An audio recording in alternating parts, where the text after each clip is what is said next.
Hey everyone, welcome back. Here's how to fix the Uber Eats delayed delivery and get your food faster.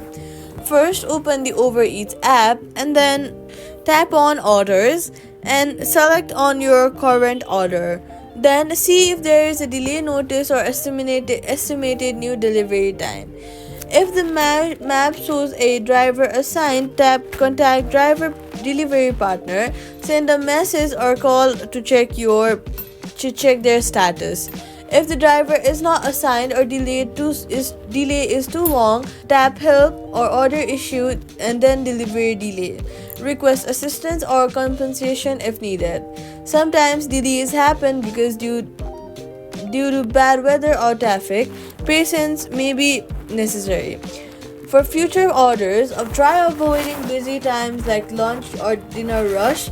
That's how to fix the Uber Eats delayed delivery issues. Subscribe for more app fixes.